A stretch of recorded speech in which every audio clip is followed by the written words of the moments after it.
ele sempre cantava esses cânticos mais antigos. E essa era uma das preferidas dela. Eu me emocionei muito pela verdade e pela lembrança. Mas amém. Hoje nós vamos dar continuidade à nossa série. Estamos numa série aí este mês. Para quem não sabe, este mês é comemorado o mês da Reforma Protestante. O pastor deu início, o pastor Beto, o pastor Rafa, e hoje eu vou falar sobre a sola Escritura, que é somente a Escritura, né?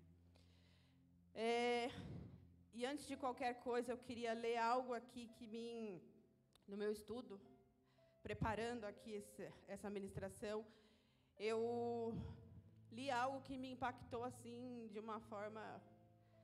Tem verdade que a gente... Sabe aquela verdade que você já tem conhecimento dela, mas a hora que alguém fala para você ou você lê e você fala: nossa, aconteceu isso.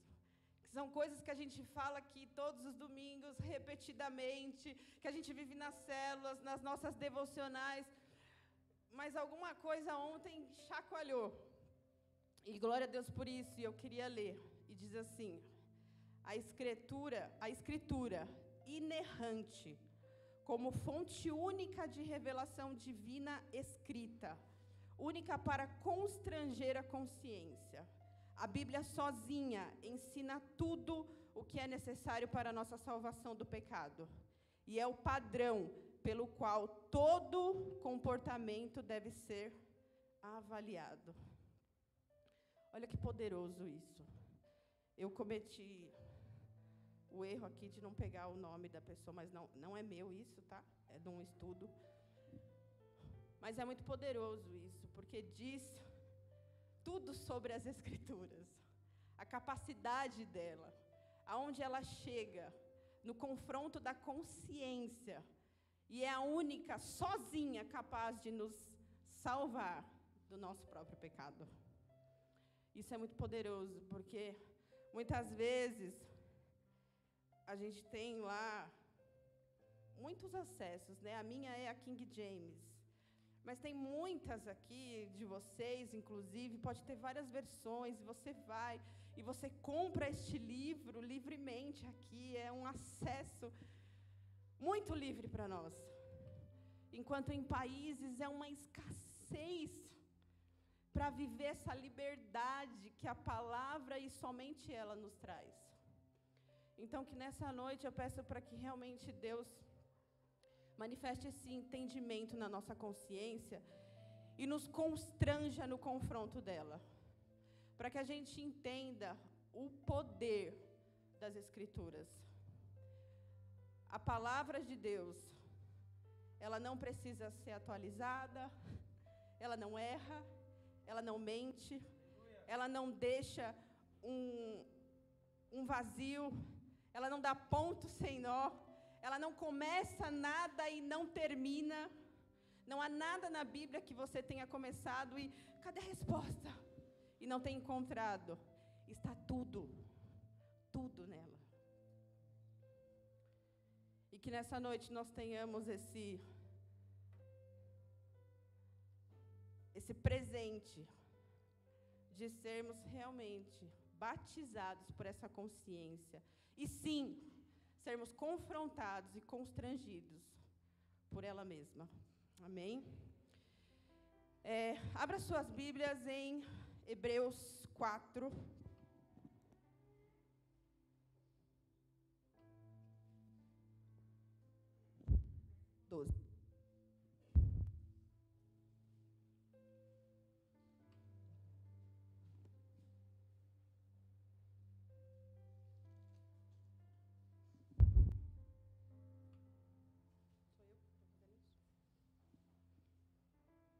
Amém?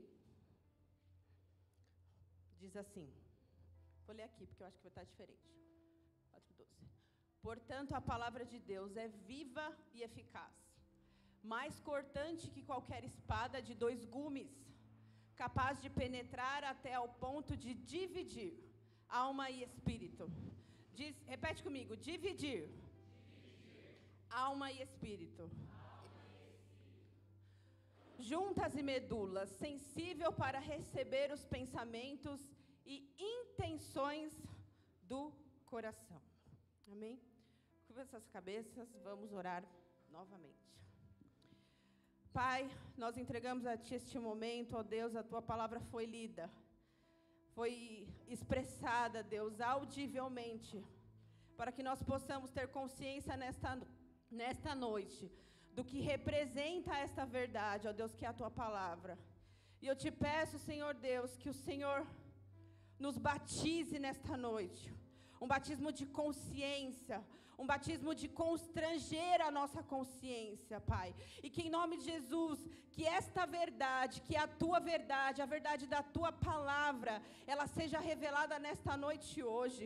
Que possamos, ó Deus, colher, Senhor Deus, da eficácia e da capacidade. Que assim como diz que ela é tão afiada a ponto de dividir a nossa alma e o nosso espírito, que em nome de Jesus, que o Senhor venha trazer esta divisão agora da nossa carne para o nosso espírito, ó Deus, que o espírito esteja preparado para entender, ó Pai, aquilo que o Senhor faz nessa noite. Deus, em nome de Jesus, eu te peço nesta noite, ó Deus, que o Senhor traga a revelação de quem Tu és, ó Pai. Em nome de Jesus, nós repreendemos qualquer outro espírito que não seja o Teu espírito, ó Pai, que aqui habite somente, que tenha liberdade somente de mover, de comunicar, de falar, de curar, de agir, somente o Teu Espírito Santo, em nome de Jesus, amém e amém. Eu escutei algo dessa semana de uma pastora que eu gosto muito também, e ela falou algo sobre a Bíblia. Ela falou que a palavra, as escrituras, ela não é somente para construir, mas também para medir. A palavra de Deus, ela é o nosso manual de prática e de fé cristã. Por que não somente para construir, mas também para medir? Com a Bíblia a gente constrói, a gente se constrói.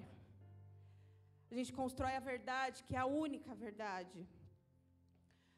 Aqui tem promessas, tem lugares que você não tem acesso, mas que através da palavra de Deus e do Espírito Santo atuando em nós, nos dá direito a esse acesso. E existem regras, existem ordenanças da parte do Senhor, onde Ele diz, faça desse jeito, desta forma, é assim.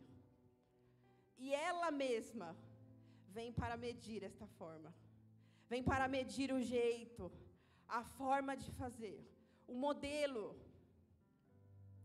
Por isso que ela diz que ela não só constrói, mas ela mede também. Um exemplo, eu tive uns dias atrás, um casal de amigos deu um brinquedo para o Joaquim, uma motoquinha.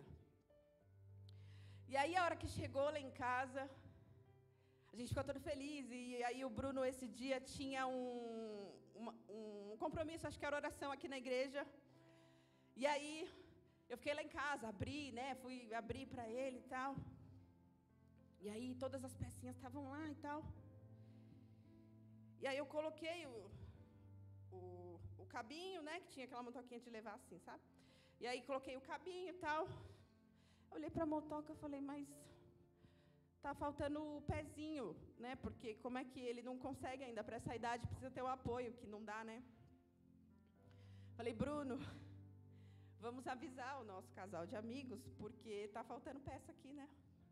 E aí ele veio e tal, não sei o quê, e eu fiquei lá em casa, quebrando a cabeça na motoca, olhando, virando de um lado para o outro, e o manual lá, tá? Tudo tem manual. Tudo vem com o manual. A única coisa que não vem com o manual é o filho. Não tem manual, filho. Você vai... E aí, estava lá e eu não queria abrir. não é possível. E aí demorou um tempinho. Eu levantei o banquinho. Eu levantei não. A hora que eu virei a motoquinha de ponta cabeça, caiu o banquinho, soltou. E o que caiu de dentro do banquinho? O pezinho. E o que isso tem a ver com a história? Se eu tivesse aberto o manual, com certeza, o manual estaria me indicando que os pezinhos estariam dentro do banco. E às vezes a gente age assim.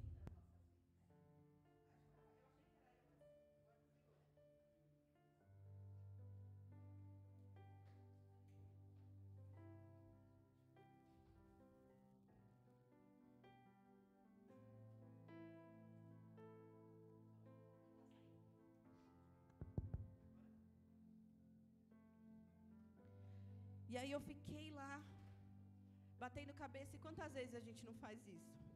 E é um detalhe, tá? Porque o grande está lá visível, você percebe, é grande, a motoca está lá, e o negocinho de carregar também, não tinha onde colocar. Mas o detalhe estava onde? Escondido.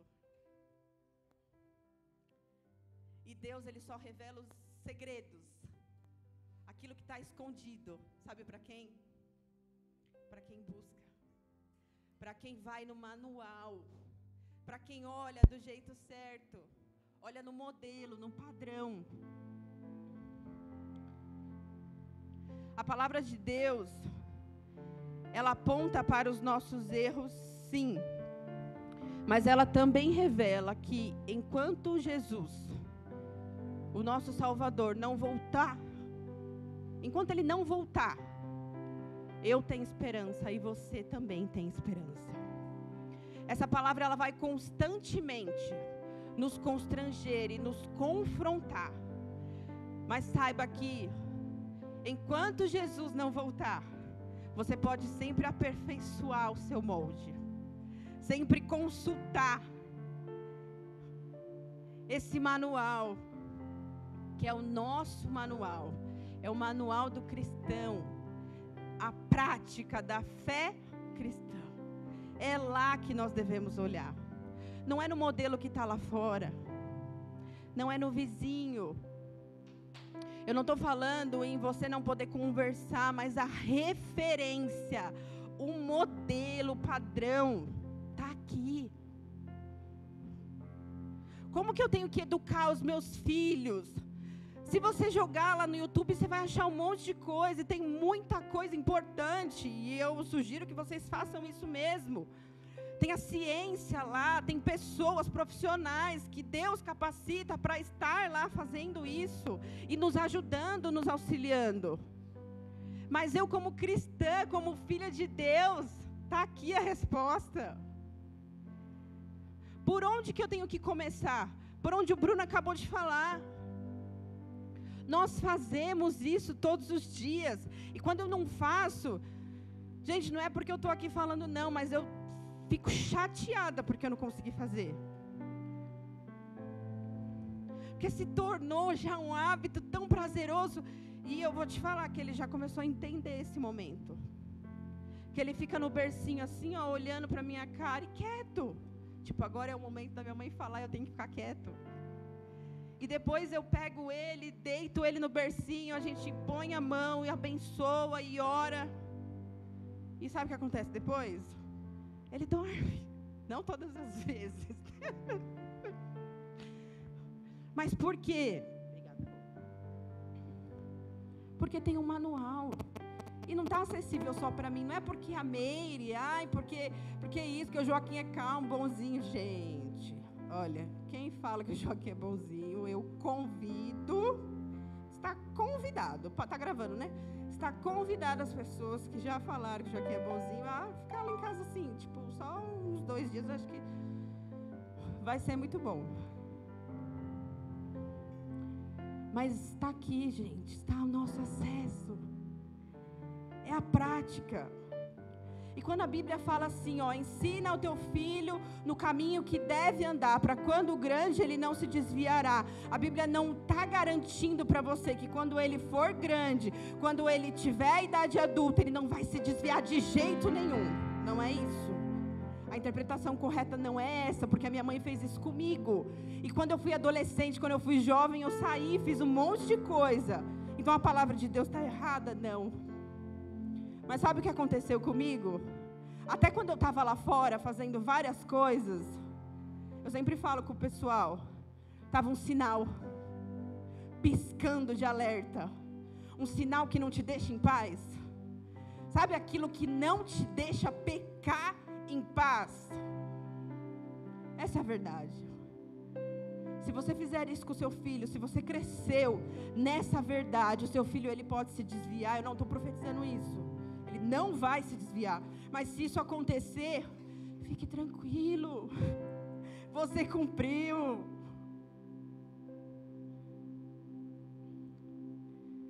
Você cumpriu o seu papel.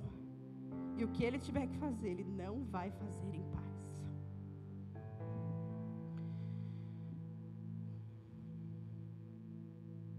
Você pode estar aqui hoje, escutando essa palavra a primeira vez, ou a milésima vez. Mas se você hoje decidir que estas verdades contidas neste livro, que é a única verdade, se você decidir e permitir que ela faça morada em você, você vai ter a sua vida transformada. E deixa eu explicar aqui que transformação não é ficar rico. Transformação não é enriquecer. Se você quiser ficar rico, não tem problema nenhum. Não tem problema nenhum você querer ficar rico, possuir. O problema está na intenção que você tem em fazer isso. Eu quero enriquecer, gente. Quem não quer? Amém. Glória a Deus. O problema vai estar na intenção. Você vai estar cometendo um pecado se você estiver com a intenção errada. Todos os dias eu oro a Deus, eu falo, Deus, coloca na minha mão aquilo que vai abençoar a tua casa, o teu nome, e vai te glorificar, porque se não for para isso, deixa do jeito que está. Deixa do jeito que tá bom. Aqui nessa casa a gente não vai fazer pregação sobre a teologia da prosperidade. No final do culto não vai ter ninguém te esperando. Ninguém vai fazer um apelo para você vir aqui e entregar os seus bens, a não ser que Deus fale isso no seu coração e voluntariamente você queira, mas você não vai escutar isso do altar desta casa, porque não acreditamos nisso, não acreditamos nessa verdade.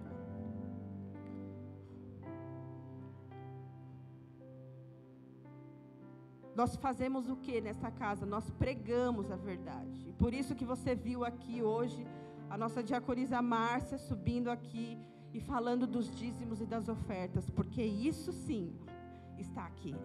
Essa verdade sim te estabelece.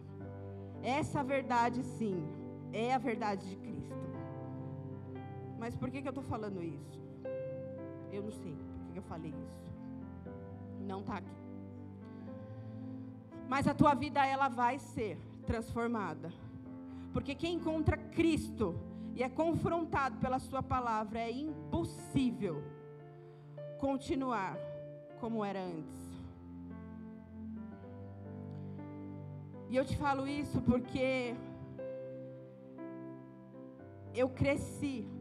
Eu escutei isso de um pastor, eu vou repetir aqui, eu já falei uma vez.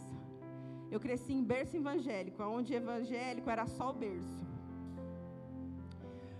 Tô brincando, mas eu cresci em princípios bíblicos, sim. Os meus pais eram cristãos, mas bagunçado. E eu cresci nessa verdade, indo para a igreja, frequentando o kids, os ministérios, escola bíblica. Eu cresci neste ambiente. Mas a minha vida, ela só foi mudada, modificada genuinamente quando eu entendi o poder desta verdade. Quando eu de verdade me debrucei nisso daqui. Se você hoje, não para os que nos convidam, que estão aqui de primeira vez, mas quem já é desta casa, se você diz que você é cristão e você não tem contato nenhum com a palavra de Deus, você precisa urgente rever a sua vida. Mas é urgente, é tipo urgente hoje, porque a sua vida, ela depende disso. É tipo assim, faz como se dependesse, faz porque depende. A sua vida depende da devoção que você tem a Deus, de você levantar as suas mãos e comunicar que Cristo é o Senhor e Salvador, mas também de você ser amigo de Deus, a ponto de você querer conhecer Ele mais um pouquinho, todos os dias. É isso que vai mudar a nossa jornada, a nossa trajetória. É isso que vai nos confrontar e confortar também.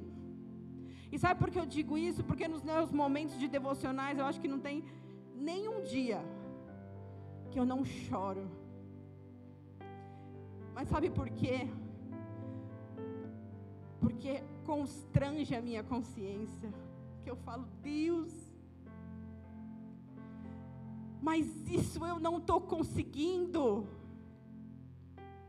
Até aquilo que eu não consigo está aqui.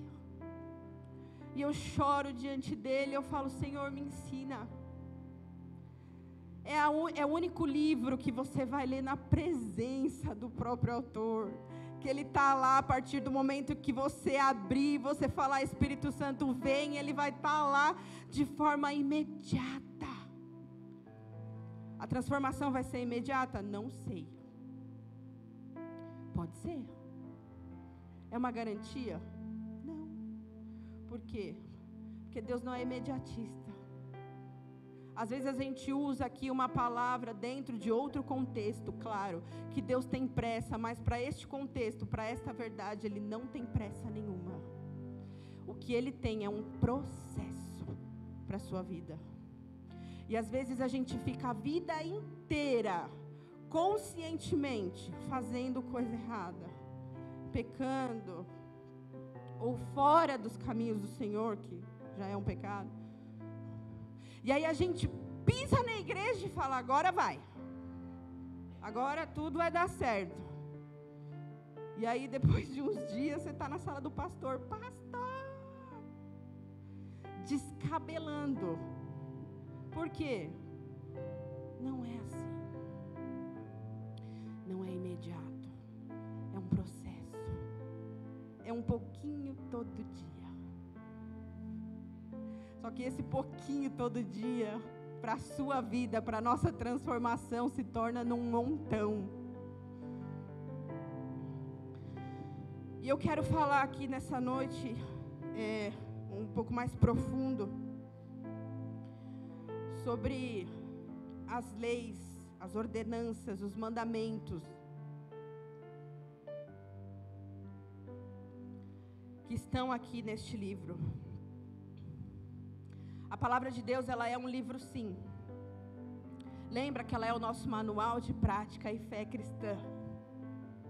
Há quem diga que Jesus Cristo, Ele veio para quebrar as leis. Mas isso é completamente errado, porque Ele veio pelo contrário, Ele veio para cumprir aquela lei. Como assim? Queridos, no Antigo Testamento, absolutamente tudo apontava para Cristo. Tudo. Até a genealogia que o pastor Rafa pregou aqui, falou. Que a gente lê rapidinho, eu pulo, fala, ai Deus, desculpa, daqui a pouco eu volto. Tudo aponta para Cristo. E quando a gente fala Cristo, é o Jesus ressuscitado, é o Cristo.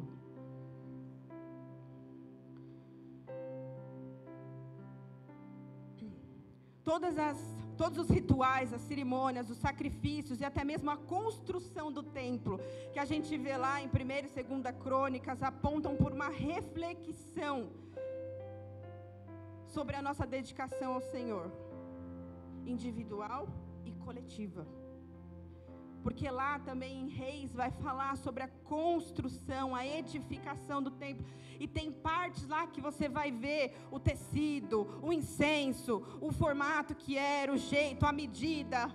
E aí você fala, mas para que eu estou lendo isso daqui? Significa isso? Por que é importante eu estar lendo isso?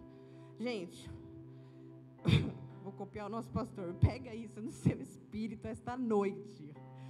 Tudo que você lê neste livro é importante. Tudo. Está lendo genealogia, para. Sabe o que você faz? Uma dica, uma sugestão. Eu não faço, mas eu vou fazer também. A partir de hoje. Para. Pega um café. Toma. Volta. E continua a leitura. Dela toda. Todinha. Prometem? Prometem? Olha que vocês estão na casa de Deus, hein?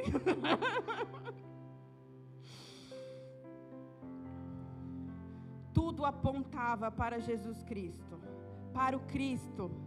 Já no Novo Testamento, passado todos aqueles rituais, todos os sacrifícios e tudo que nós vemos, a passagem do povo hebreu e todas as manifestações de poder e glória de Deus e tudo aquilo. Chegamos no Novo Testamento, que nós nos deparamos com o Cristo, com Jesus, com o Salvador. Porque se no Antigo Testamento, na Antiga Aliança, como alguns preferem, tudo apontava para Ele. No Novo Testamento, na Nova Aliança, nós temos o próprio Cristo. A Nova Aliança. E lá em João 1:14, diz assim, não precisa abrir, que eu vou falar alguns versículos, não precisa abrir todos, vai estar aqui na tela. O Verbo se fez carne e habitou entre nós. E vimos a sua glória, como a glória do genuíno do Pai, cheio de graça e de verdade. O Verbo, quem era o Verbo? Jesus. Ele se fez carne. Ele habitou aqui. No Antigo Testamento nós tínhamos leis cerimoniais, leis civis e leis morais. Meio que são as leis cerimoniais. Eram os rituais que envolviam sacrifícios, sacerdócio, tudo que a gente lê que envolve sacrifício dos sacerdotes. São os rituais cerimoniais. Os civis, regulamentar de forma específica a vida em sociedade do povo. Às vezes a gente fala assim, não é nenhuma heresia, é verdade. Às vezes a gente fala assim, nossa, mas tal coisa vale e essa não vale. Então, por que você não... Por que as mulheres não usam véu no cabelo, por exemplo, que está lá? Aí a gente volta aqui para as leis civis e lembra da regulamentação específica da vida social. Tinha um porquê do véu na cabeça das mulheres naquela época. Era para diferenciar as mulheres. Hoje é necessário isso? Tem algumas doutrinas que fazem, não vamos julgar, mas é necessário? Não é necessário mais. Por quê? É a convivência em sociedade mudou. Não precisa mais, não representa nenhuma mudança significativa. Hoje, porque para aquela época, para aquela sociedade, para aquela movimentação social, era muito importante isso. Muitíssimo importante. Imagina você como uma mulher cristã, princípios cristãos, lá naquela época sendo confundida com uma outra mulher da vida. Então tinha coisas específicas pela sociedade. E por fim, as leis morais. As leis morais, elas são ordenanças sagradas, justas e imutáveis. Seu propósito é promover o bem-estar daqueles que obedecem. A lei abrange regulamentos sobre justiça, respeito e conduta, conduta sexual. Nela também são inclusas penalidades por não obedecer às ordenanças de Deus.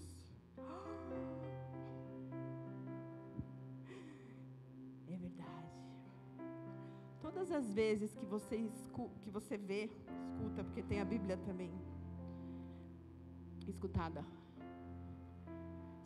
Se, tal promessa, aí vem lá, se obedecerdes a minha voz.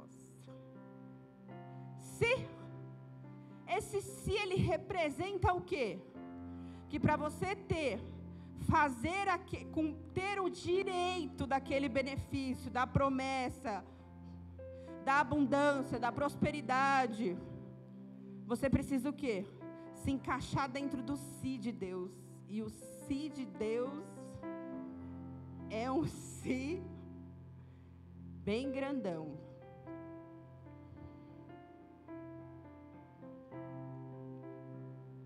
Meire, mas isso são palavras suas, não são. 1 Tessalonicenses, coloca para mim, por favor. 1:8 diz assim: porquanto a partir de vós, não somente a palavra do Senhor foi proclamada na Macedônia e na Acaia, mas também a vossa fé em Deus tornou-se conhecida em todos os lugares, a ponto de não ser necessário que acrescentemos mais nada a isso. Porque todos eles relatam de que maneira fomos recebidos por vós, e de que maneira vos convertestes dos ídolos a Deus. Não é esse, não. Anotei errado? Puxa vida.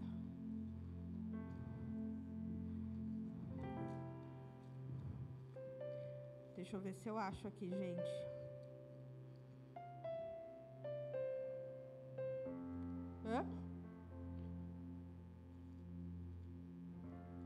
Eu acho que é segunda, Murilo. Não. Deixa eu ver. Sim, segunda. Vou ler aqui, Murilo, para não... 8 diz assim: ele punirá os que não conhecem a Deus e os que não são submissos ao Evangelho do nosso Senhor Jesus. Eles sofrerão a pena de destruição eterna, a separação permanente da presença do Senhor e da majestade do seu poder. Esse é o si de Deus. Ele punirá. A lei moral não aponta as pessoas para Cristo, apenas ilumina o estado caído de toda a humanidade.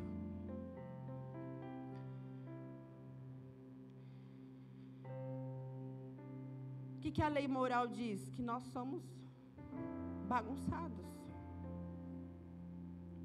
E se não existir essa lei moral que é imutável, que é sagrada, nós não temos um parâmetro, um código para seguir e para nos manter na conduta correta de Cristo. Na nova aliança, acho que o próprio nome já sugere, a nova aliança. Há uma aliança agora em Cristo, ela é nova, a nova aliança. Acabou tudo? Não, fez sentido até Jesus. Agora, em Jesus, há uma nova aliança. Há um novo mandamento nele, que precisa ser cumprido nele e para ele, como sempre foi. Em Efésios 2, Murilo, põe para mim também, conseguimos compreender um pouquinho melhor.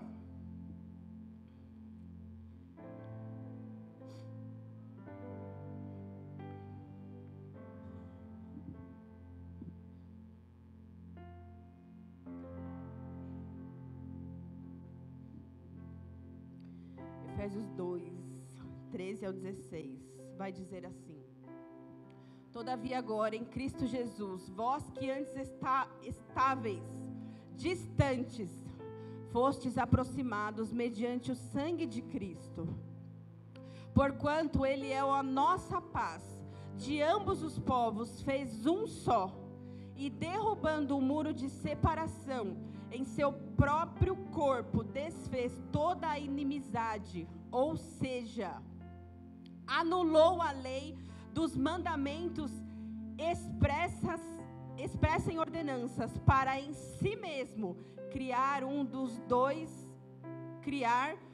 dois um novo ser humano, realizando assim a paz e reconciliando com Deus os dois em um só corpo, pelo ato na cruz, por intermédio do qual ele destruiu toda a irreconciliabilidade. Consegui, não veio não.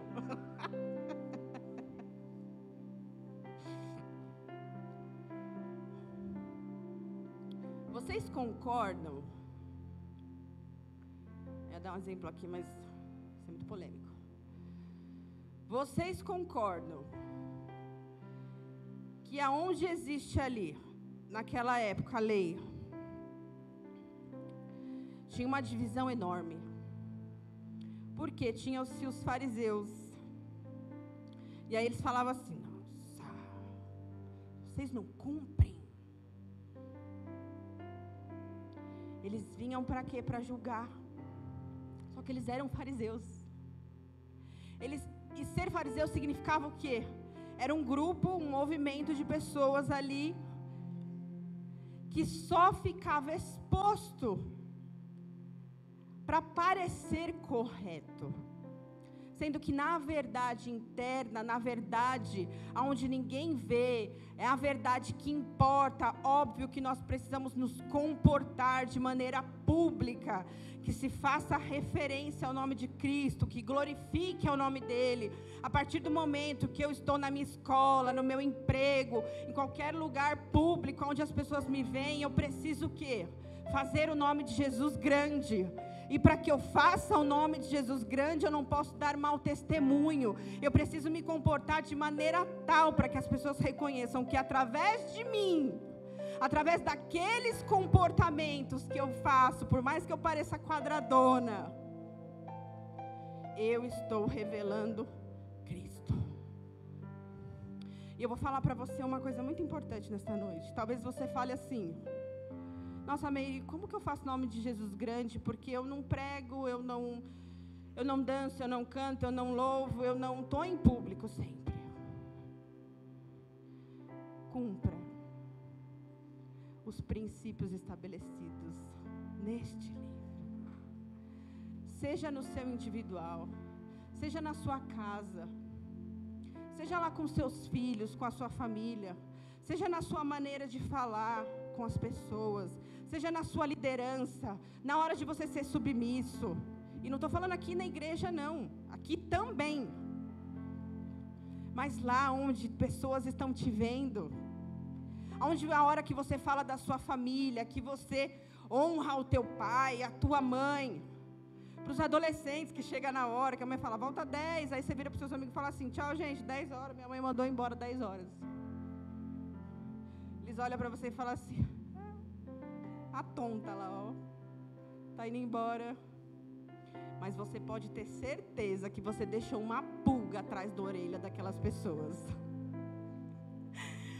Primeiro porque está tudo bagunçado. O poste já está mijando no cachorro.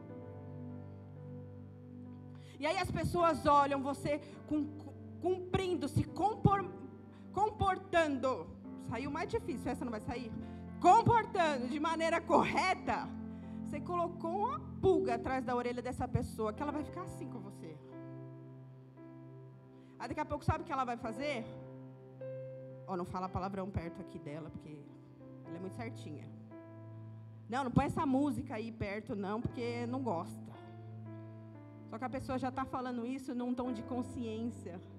Ela está externalizando um deboche, mas por dentro ela já está num tom de consciência. Você pode ter certeza que lá na casa dela ela fica assim. Nos dias de hoje, que você não precisa mais.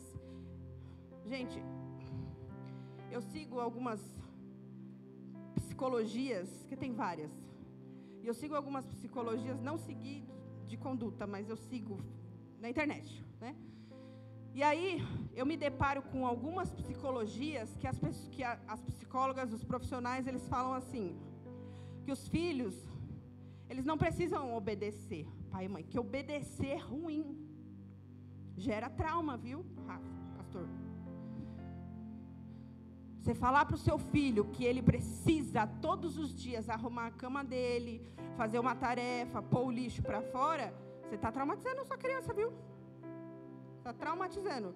Porque o nome hoje, não sei se alguém aí vai se identificar, as mamães. O nome hoje é colaborativo. É colaborativo. Então, e eu falo isso aqui para vocês como uma informação muito importante. Em nome de Jesus Cristo, mães, pais, cuidado. Cuidado, eu não estou falando para você seguir aqui só o que a gente fala, não. Porque a gente erra, às vezes sem querer, mas a gente erra. Mas o que tem por aí não é brincadeira. E como foi falado aqui, com as crianças está um ataque absurdo. Absurdo. E começa assim, numa coisa que é inofensiva, e você começa a parar para pensar nesse conceito, você fala assim, colaborativo é mais bonito, é mais legal, menos agressivo. Que não é isso que as pessoas falam lá fora, que a palavra de Deus é agressiva, que ela precisa ser atualizada, inclusive, por causa disso. Porque tudo foi atualizado, só a palavra ficou. Né? Porque tudo vai passar, menos a palavra. Vai permanecer. É por isso que ela ficou igual. Porque tudo vai passar, mas ela vai permanecer. Pode bater palma para Jesus.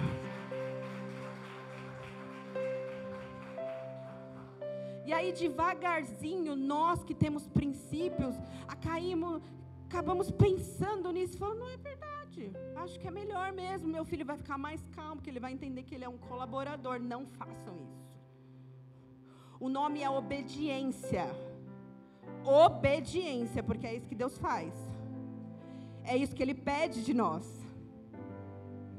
E é isso que nós precisamos fazer. E é isso que nós precisamos passar para os nossos filhos, que eles façam. Para quando eles tiverem filhos, que eles continuem nisso. Para que nós construamos uma verdade inabalável. Pode mudar, pode mandar colocar placa, pode mandar alterar, não vamos. Isso é ser um reino inabalável, que não vai, não é mentira, não é conceito novo, não é ideologia nova, não é que eu preciso mudar o nome para o meu filho aceitar melhor. Gente, eu estudo psicologia, mas Deus e a sua palavra está acima de qualquer psicologia profissional e conceito que me peça a ir diferente daquilo que eu acredito. Então não façam isso. Não façam isso. Cuidado com os conceitos, com aquilo que vocês assistem, que é menos ofensivo, eu sei. Não vou dar nome não. Vou deixar o pastor Beto, ele é bom nisso, que ele dá logo os nomes. Mas tá, ó.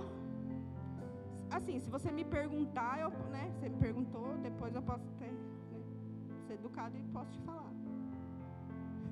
Me pergunta.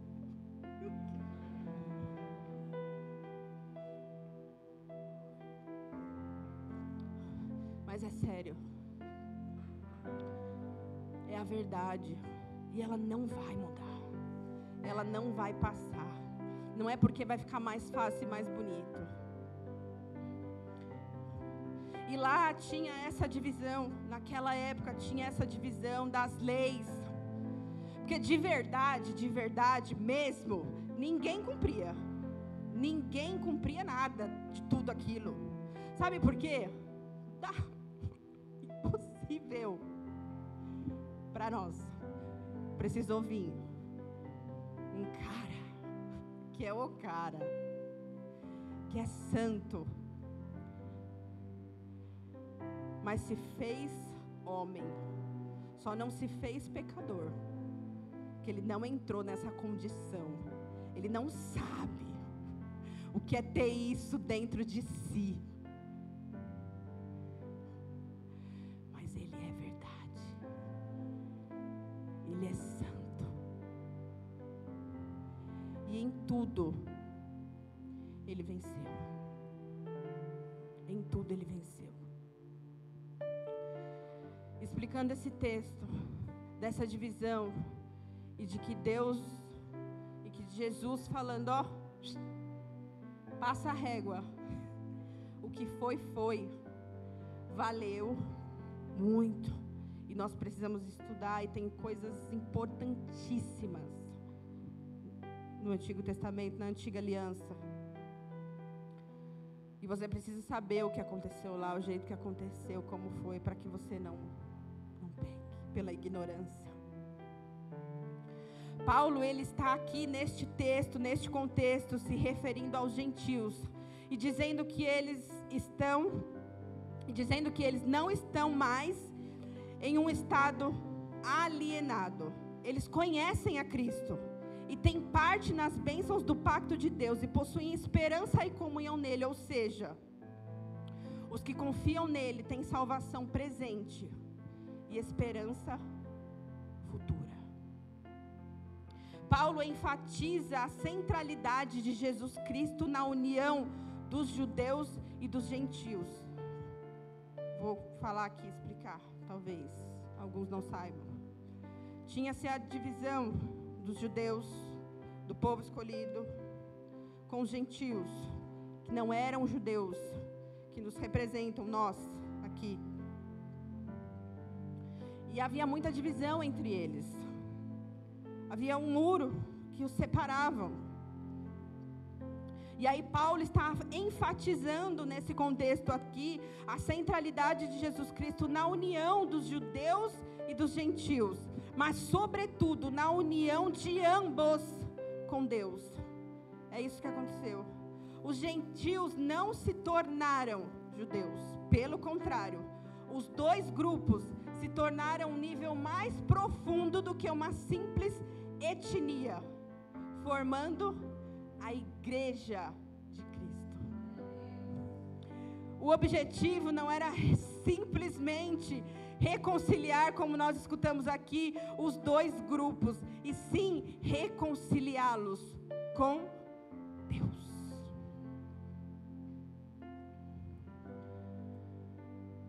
O diácono Fábio, ele orou aqui. E no final, os que conseguiram ouvir a oração dele, foi a termos de divisão da sua igreja. Nós vivemos aqui já uma divisão, historicamente, de uma igreja,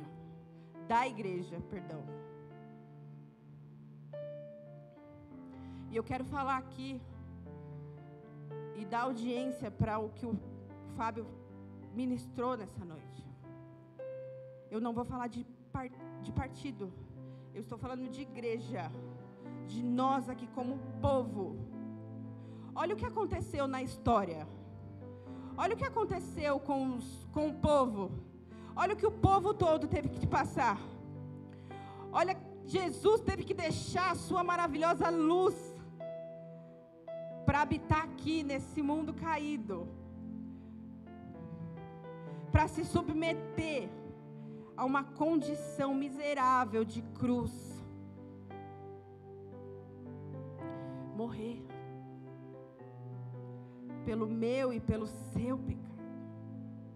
Porque se nós olharmos de uma forma geral, houve uma divisão que derrubou.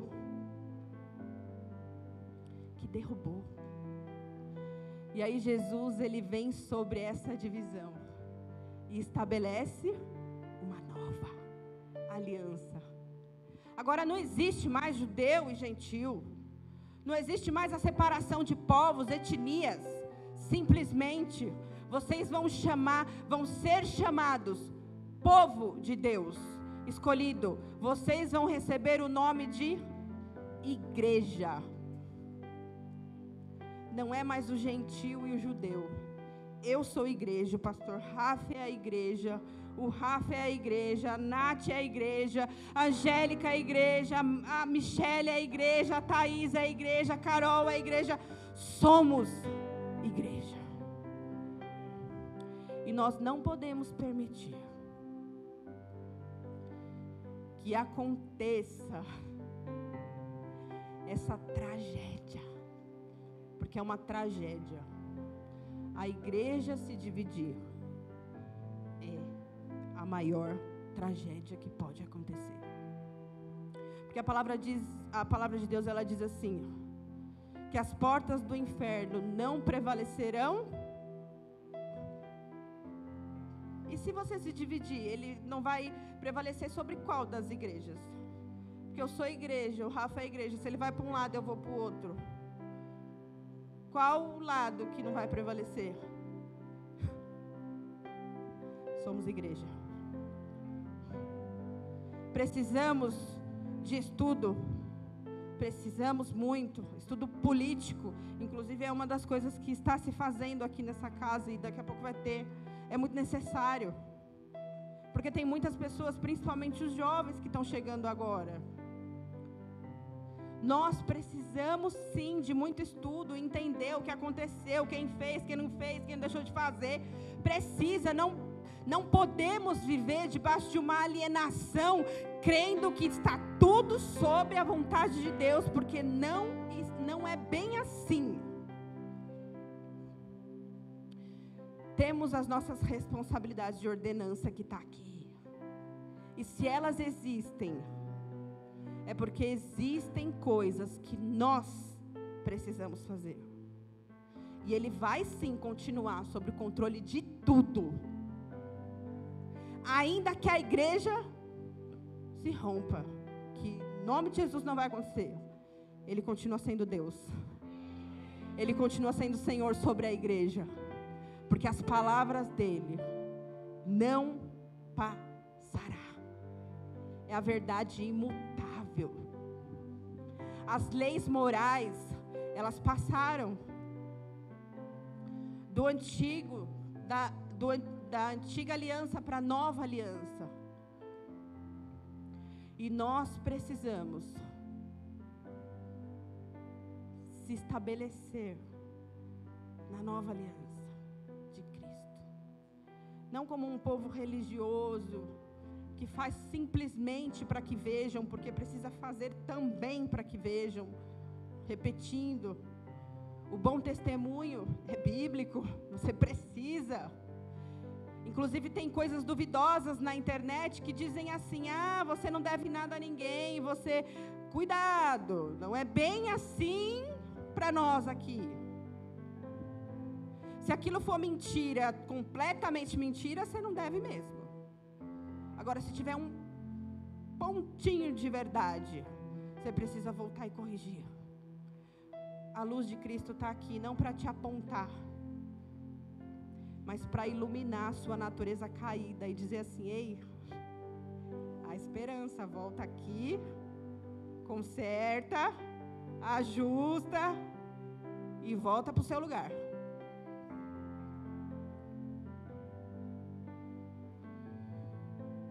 Eu quero ler Timóteo. Murilo, eu coloquei certo, né? Deixa eu ver aqui. A essa altura. 2 Timóteo 3, né?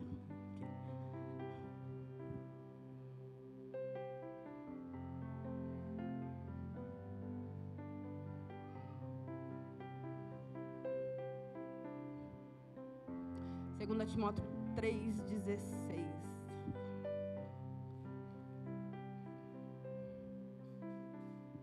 Diz assim: toda a Escritura é inspirada por Deus. Toda. Não é o Novo Testamento. Toda. E proveitosa para ministrar a verdade, para repreender o mal, para corrigir os erros e para ensinar a maneira certa de viver. 17.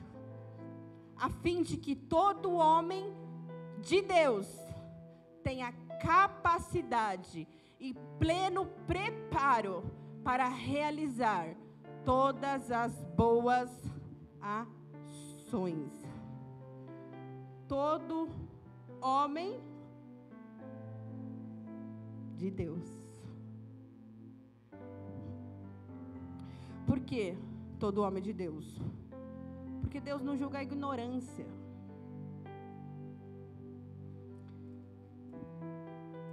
Aquele que conhece, que conheceu, que sabe, que foi ensinado por alguém, minimamente, se alguém chegar para você assim, olha, Jesus te ama muito, Ele quer transformar a sua vida, e nessa palavra aqui contém todas as verdades que você precisa para transformar a sua vida para sempre. Pronto. Ele já sabe o que ele precisa fazer. Lê o manual que confronta a minha consciência, quem eu penso que eu sou, quem eu acho que eu sou, quem eu acho que eu sou, e principalmente me leva para o caminho correto, para o meu objetivo, para o meu propósito, que eu preciso ser em Deus, que esse é o mais importante, porque depois que você descobrir quem você precisa ser em Deus, aquelas outras coisas não importam mais, não vão importar mais.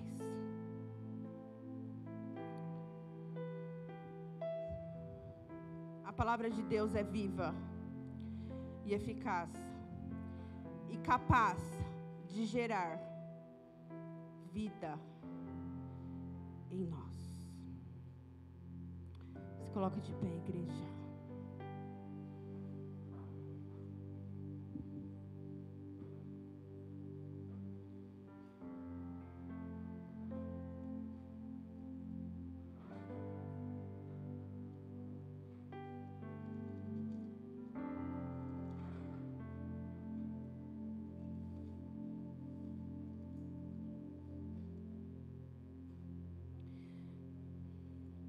Não se distraia, a igreja. A não ser com esse barulho.